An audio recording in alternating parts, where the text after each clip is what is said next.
Hello, good morning to all. People are looking still sleepy, I think. Ajay, you have not given them a coffee, it seems, in the morning. And then on top of that, I select this boring topic, because no one wants to talk about regulations, right? Anyone? I was actually surprised to see a lot of people still interested in regulation. I thought they'd rather say we are better off without regulations, or even subject of regulation. So why did I select this topic when I was discussing with Ajay? How many of you are founders of Fintechs here? Hand raised? Very few, okay. CEOs of Fintechs? Not many. Okay, how many of you have dealt with Indian regulators? Because I believe that Fintech is a regulated space. Very few, not many. Okay, makes my job tougher to put across some of the point basis my experience that I had to share with you. So my belief has been that over last 15 years that I saw in Fintech, including payments, the number of entities coming, the investment coming, growing like multifold, very high accelerated growth. At the same time, when you look at the people who are willing to work on all their new models in and around the regulators and on regulation and policies, I always saw very few people really focusing on that. And in most forums when we used to work, as I also have been part of Payment Association and now a FinTech Convergence Council, where our focus has always been policy and regulation. I always use this analogy that if you are building planes which are akin to the companies and the businesses we are building, if somebody does not build the airports and the runways, where would you land or where would you take off from? And that's a role a policymaker or regulator does.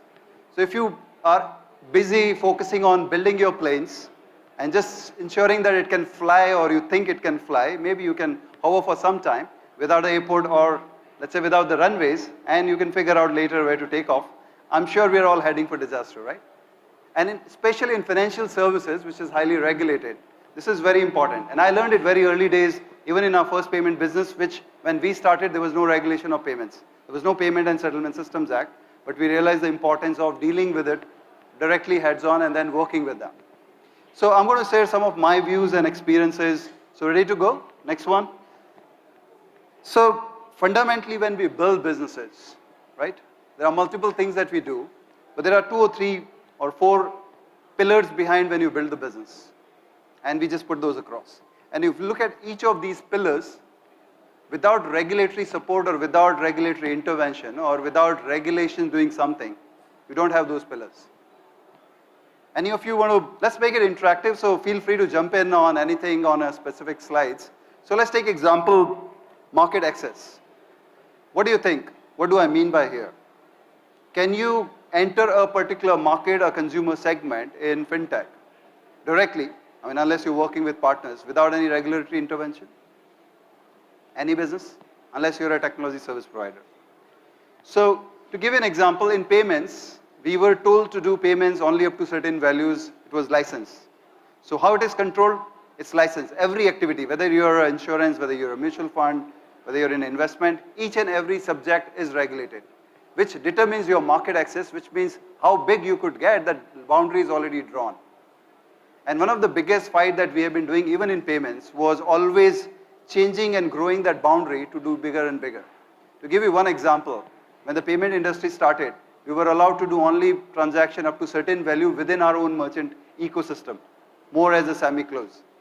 With 8 years of effort, we are now today interoperable, which means you could now transact, interoperate between every bank, every merchant in the country. So your boundary suddenly changed. You're not limited to what you're doing. And the same thing applies. Give you another example, NBFCs. They do a lot of credit. There is a policy that exists that potentially allows them to issue credit card, but there is no single player who has been allowed to do it. So there are multiple challenges with that, but nobody has looked at it. So your market access is again determined by the regulator, and unless you understand and unless you figure out how to change that boundary to a larger and a bigger scope, whatever you do, whatever investment you do, your scope is defined by that larger boundary, right? Any views? No one? No one? Okay, I'll move to the next point.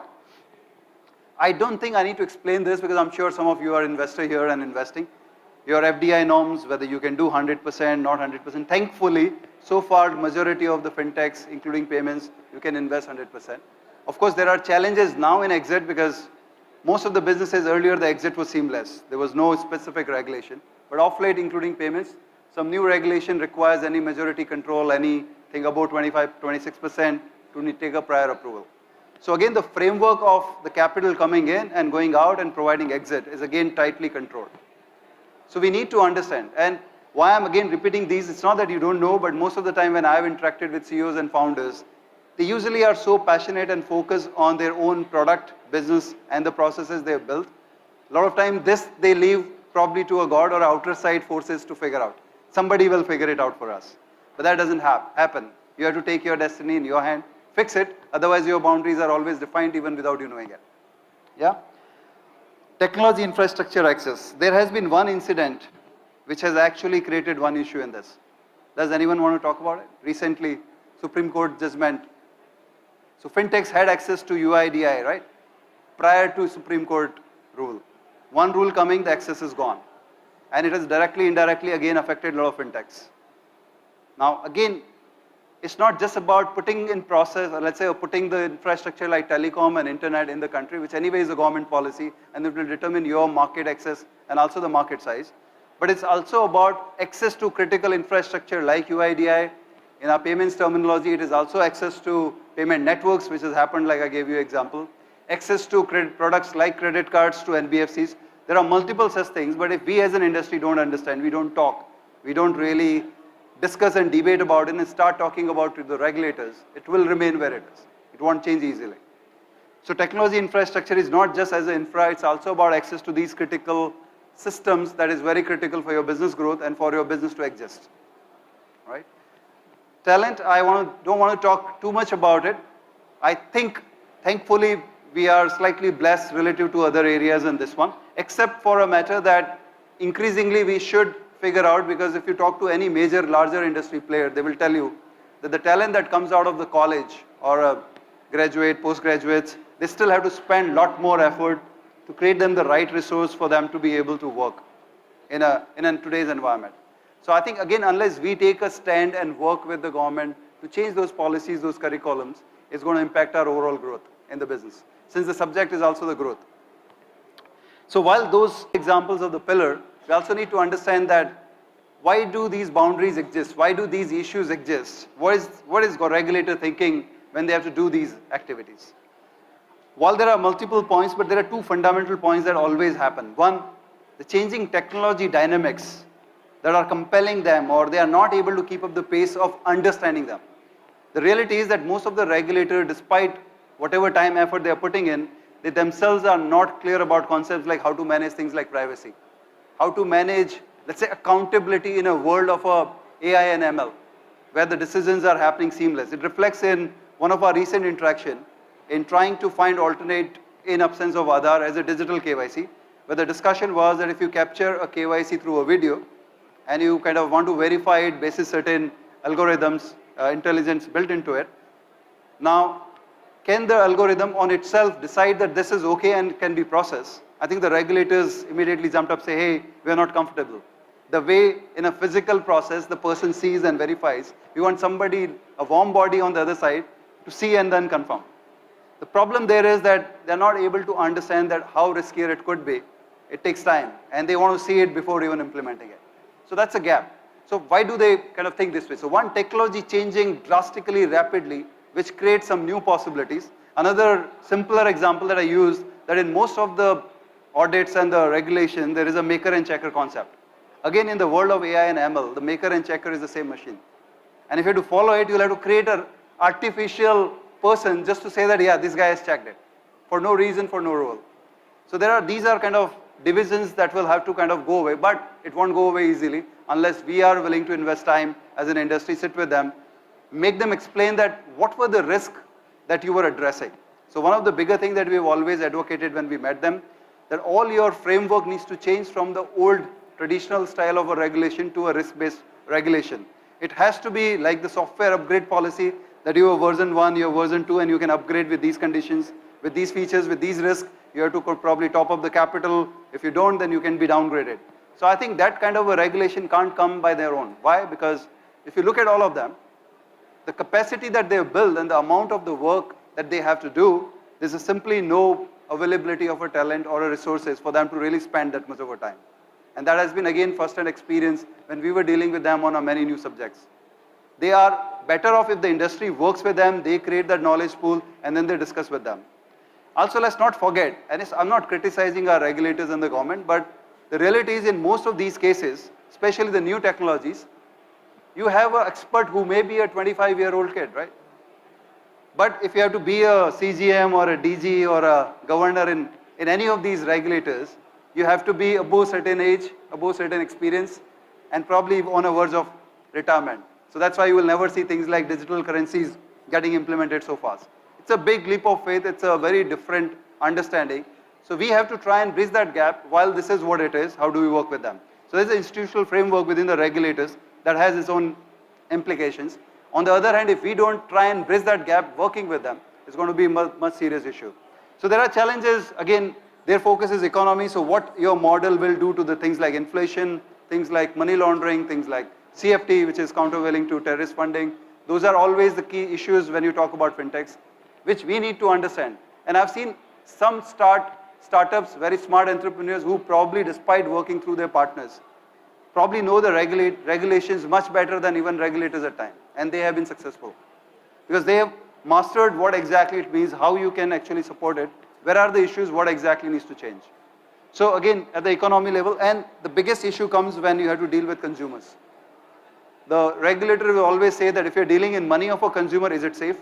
Whatever you do. If it is not safe, whatever you say, it will not work. You may say, I'm the most morally, high ethic, well-governed company, but unless there is a publicly acceptable mechanism like escrow, etc., which has been supported, where the consumer funds are guaranteed, it will not. And there are multiple such issues, frauds, any kind of cheating. So unless we put together those framework and work with them, there's another challenge they have to be worried about it. While I've covered business and technology, business basically is linked to technology because they are changing and influencing each other. Technology is changing, business models are changing, technology as the different industries are looking at new solutions. Finally, in the world today, any technology and any fintech solutions you probably design, they are applicable at the global level. If you really ignore the laws, if you really ignore the regulation, the reality is that they could be a global businesses.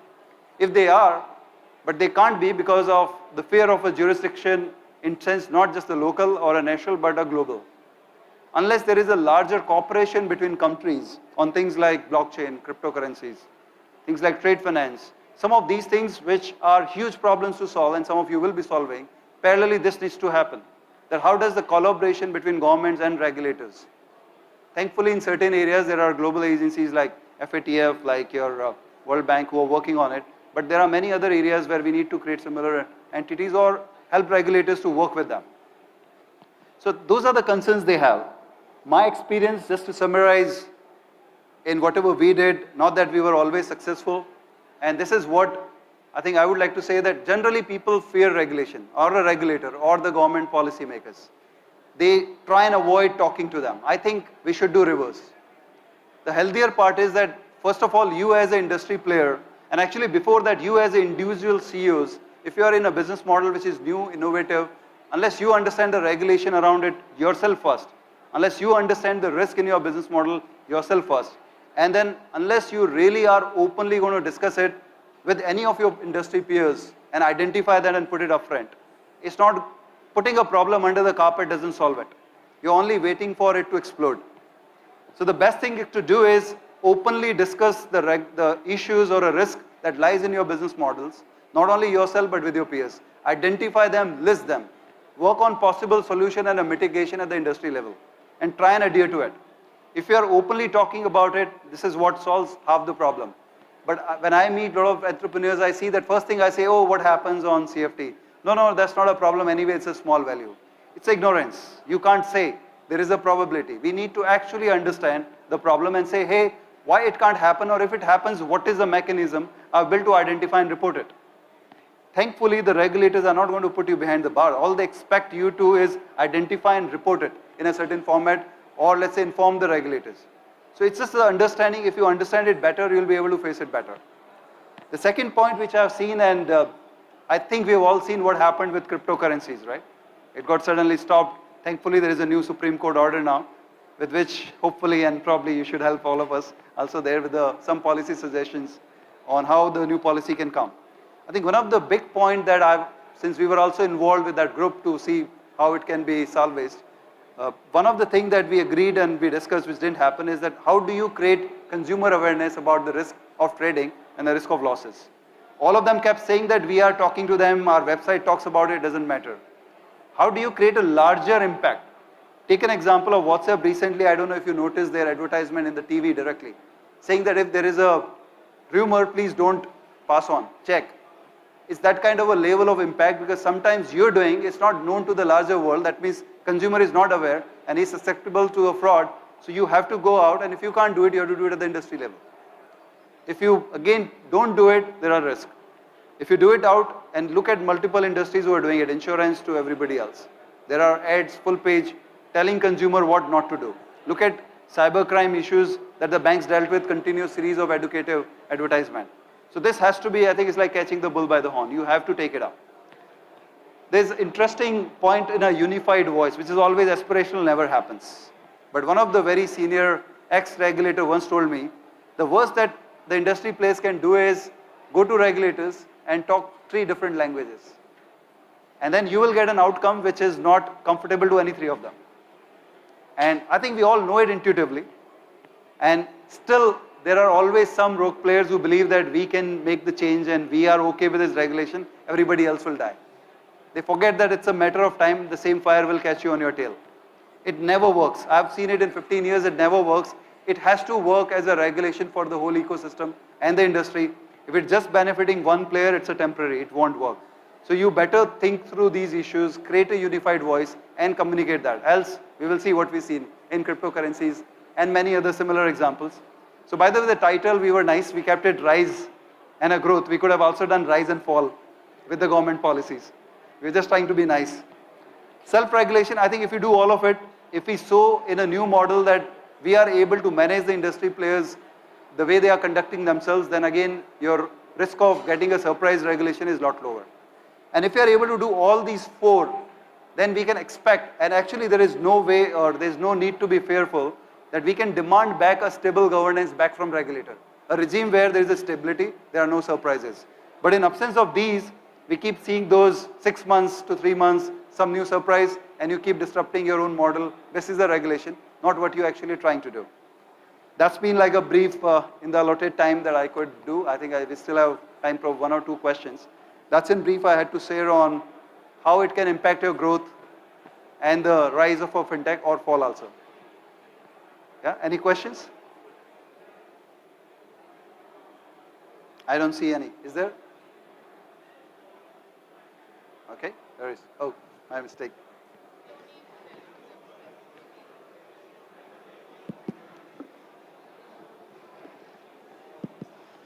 Thank you, Navinji. Good to hear from you again. I was in that room where we were discussing how to coordinate the blockchain and Bitcoin policy back then. You remember my point on customer education? I do. Right, we didn't do it. It was a very long discussion. Now, my question is, something like cryptocurrency was meant to create a big question in governance and everything. But moving on in future, how to build trust with the regulatory bodies immediately as soon as a disruption is started by a smaller company, by a startup? Because that entire Bitcoin game was few startups trying to do this, who do not have enough resources. If somebody is with an organization like Rise or anybody, they still have the network. But if a standalone startup is trying to do something, what is the best way to build trust with the system? And how can that be aligned? So there are 2 ways. If you are part of any of the ecosystem, you go and talk to the ecosystem and through them approach the regulator. If not, if you are genuinely a unique case, I think you should write to regulators directly without hesitation and ask for a time. And if you are directly regulated, if you are not, I mean if you're working through partners, it's a different thing. But in most, I have seen in my experience of the 10 times, 8 to 9 times, they may take time, but they will respond to you. And you will get an opportunity to being heard. And rest is then up to the people who are going, how they're presenting their case, what exactly they're speaking, which goes back to all these points that how you prepared, how have you thought, are you being transparent enough, are you able to put your risk upfront, not being defensive about it. True. You know? So just put it transparently. I remember my early days, first time when we were doing wallet services, and we were called by the regulators without even being asked, because there were no regulation, they were thinking of a regulation. We were doing train ticket booking. The first question that came after the presentation that I made, what we are doing, was that what happens if a terrorist books ticket using your wallet? What will happen? So again, the answer was very simple. One, that if he's a terrorist and if he's trained, he will not use wallet. He will actually use the cash. This is freely available. Secondly, even if he does it, it's good because you will have at least 20 more information which we will provide you and we can support your list. These are 5 examples of that. So how do you answer that risk in a way that how you build the mechanism? And if you genuinely don't have a solution, ask for time. Tell them that please give us time, we will think through it, we'll come back with the solution. And make sure you do go with the solution. So you recommend transparency and proactiveness? Absolutely, very clearly. Thank you. Yeah. Good, it seems we are done for the session. So thank you very much.